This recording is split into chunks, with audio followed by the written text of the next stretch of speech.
So this is the death of Optimus Prime. This is technically considered to be the beginning of Phase 2 after the Autobots and Decepticons had kind of teamed up to fight Unicron and Optimus Prime used the Matrix. It's written by James Roberts and John Barber with art by Nick Roche, colors by Josh Burcham, letters by Sean Lee, and edits by Carlos Guzman. The prologue just kind of brings you up to speed that the Autobots defeated the Decepticons in the 4 Million Year War, that Megatron vanished into the shadows, and Optimus stood victorious, but his Matrix glowed no more. The war is over, now the hard part begins. And it opens with Optimus sort of disoriented, not really knowing where he is, perhaps considering that he's even in an afterlife location that he calls the Afterspark, contemplating whether he's in heaven or hell type of vibe, depressed that he sees the empty glow from the hollow Matrix, but then realizing that he was not in the afterlife, but yet on his home planet of Cybertron. And although he realizes he's on Cybertron, he's not sure when on Cybertron he is, the distant past, the distant future, but he begins to see clues to suggest that he might be in the present. He decides to sort of just take it as it is, begins walking and wandering, and ends up in Iacon that was war-torn but populated. And as he works his way through the crowd, he ends up being noticed. But the recognition is not a loving one, but it is a very telling moment. This random character says, "You got a lot of nerve showing your face around here. Take a look around you. Are you satisfied? This is all your fault." Prime, still being disoriented, isn't quite sure what's going on. But at the same time, Sideswipe interrupts with Whirl and calls this unknown character a NAIL, which is an acronym meaning non-affiliated indigenous life form, a sort of catch-all for any Cybertronian that didn't get involved in the war, whether they were neutral, scared, had moral obligations. Whatever the case may be, they weren't affiliated in the battle. And it's obvious that Sideswipe and Whirl don't think much of the NAIL mentality. But they take Optimus to the Autobot High Command, where he's greeted by Rodimus, who kind of brings him up to speed on what happens, and basically says that after the battle with Unicron, Cybertron sort of came alive again.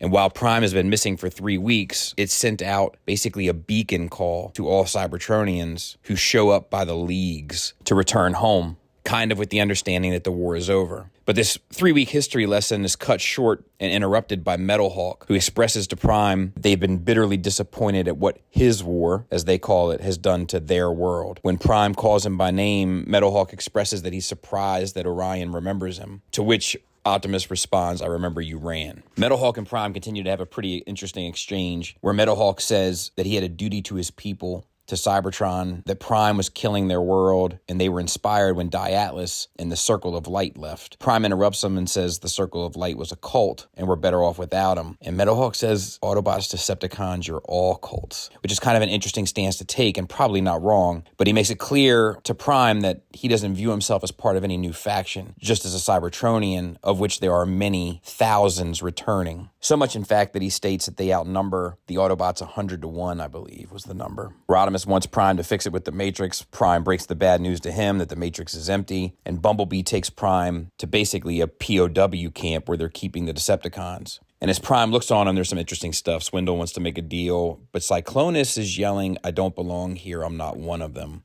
which we'll come back later to. But the question really is, what do you do with a POW camp when the war is over? Now, at the same time, Perceptor has been studying this empty Matrix. And what Perceptor has found is not only kind of some of the ins and outs and technical elements of the Matrix and how it was intended to work, but also that it may have had another secret functionality of being used as a map, like a galactic map. And Drift states that he believes that the map shows the way to Cyberutopia, to where the Knights of Cybertron reside themselves. Now, this sparks some controversy amongst the group. Prowl and Bumblebee have a much more practical approach and kind of think it to be the sort of fairy tale of yesterday sort of situation.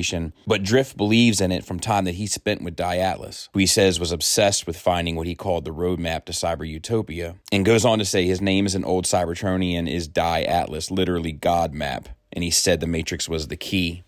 And this sort of excites Rodimus, who sees it as a means of adventure, but also having purpose and getting off a planet where he doesn't feel like he's totally wanted by the kind of returning Cybertronians who sort of just see the Autobots as a symbol of war. But while they're kind of arguing amongst themselves, protesters are gathering outside and eventually lob a power cell, causing an explosion at the Autobot High Command. At this point, it's utter chaos, and Prowl is the one that sort of steps up and comes up with a plan, but his plan is a bit of a controversial one. He releases the Decepticons to aid the Autobots in crowd control. The only sort of bargaining chip that he has in his pocket is that all the Decepticons have an inhibitor placed in them, which prevents them from transforming or using some of their weaponry. But for the Decepticons, it's a good deal. Do a little bit of crowd control and get the freedom of movement. But in the midst of all this, Metal Hawk is shot. Prime sees it, takes him in to start repairs, while the Autobot High Command continue to argue. While characters like Ultra Magnus decide to join Rodimus in the sort of exploration of space to find the Knights of Cybertron, Optimus Prime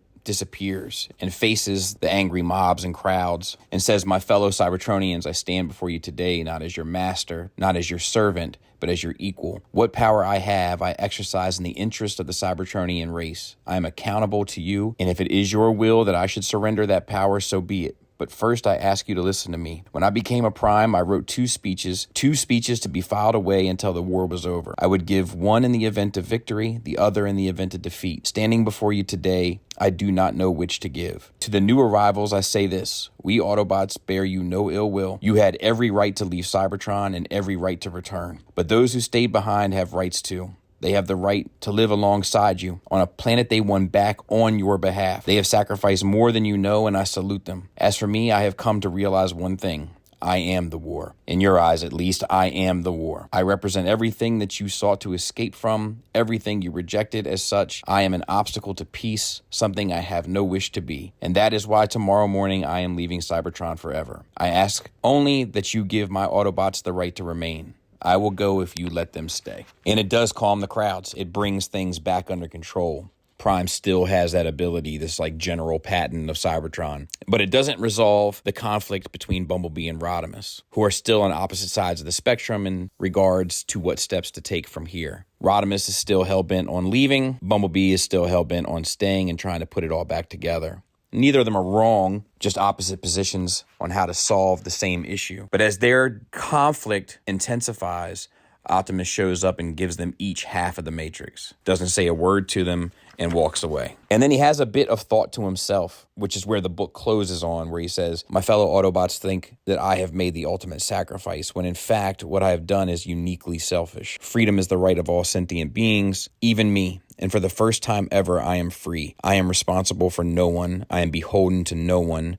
More than that, I am changed. I no longer carry the Matrix. I no longer command an army. Optimus Prime is dead, and Orion Pax is reborn." Which is really kind of a beautiful ending for Prime, if you think about the kind of Autobot-Decepticon war over time and how much he's had to give up, how much he's lost from not only friends and allies in his own army to the kinship that he had in Megatron and the world that he once knew, all of that loss, right? And I think the kind of typical answer to write in that sort of like sequential Transformer tradition is to just have him come back to Cybertron and help rebuild and kind of rule as a peaceful leader. And that's not what they did. They did something, in my opinion, far more beautiful. They gave him freedom. He's too tied to the war. They'll never be able to kind of separate him from it. The ranks of the Cybertronians, that is. And so he makes the sacrifice, which I do think is a sacrifice, to leave. But in that sacrifice, there's also this freedom and this chance to return to who he actually is and not who he had to be. Pretty amazing stuff. And that's where we start. Thanks for listening. Thanks for watching. Until next time, take care.